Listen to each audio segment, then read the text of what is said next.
Apakah Bapak mendengar mendengar karena Bapak tidak lagi menjabat ya, 2010 Bapak nggak jabat lagi ya? Nah. Ya. Saya bertanya, hanya saksi mendengar. Bagaimana perkembangannya? Apakah ada merugi Pertamina atau bagaimana, atau ada keuntungan? Saya tidak mengikuti detail. Tidak mengikuti lagi.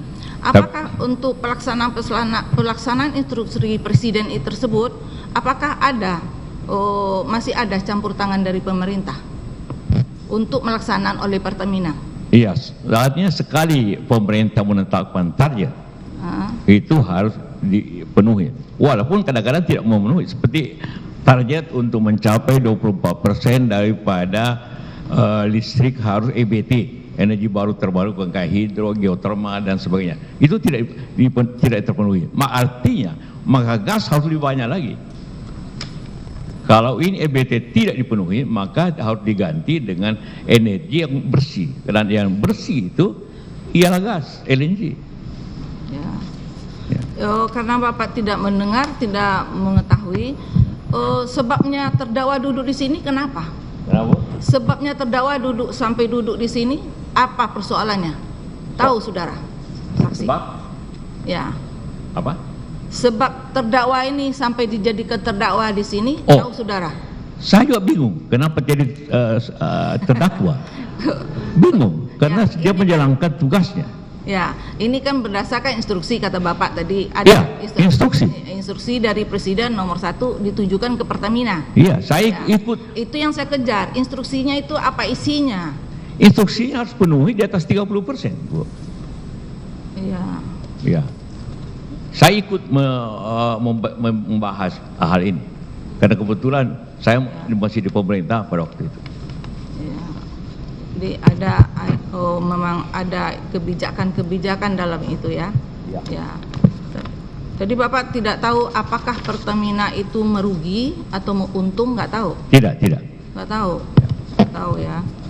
Tapi begini, saya boleh tambahkan, kalau suatu kebijakan bisnis, langkah bisnis rugi, cuma dua kemungkinannya, dia untung dan rugi.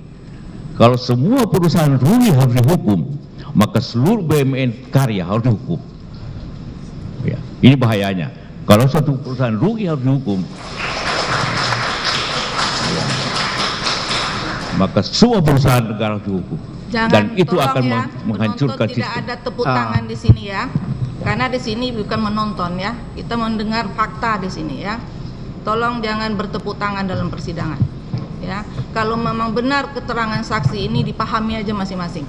Ya, jangan, mohon kami ya, tidak perlu bertepuk tangan. Lanjut saksi. Lanjut. Ya, tadi saya katakan Bu, bahwa ini adalah suatu kebijakan yang juga dipengaruhi oleh masalah dari luar, masalah COVID contohnya. Ya. Siapapun di rut Pertamina, siapapun di rut perusahaan karya, siapa pasti rugi pada waktu itu. Karena tiba-tiba AC dipadamkan, kita tidak kerja, orang tidak ke mall, orang tidak, industri tutup, pasti harga turun, pasti rugi.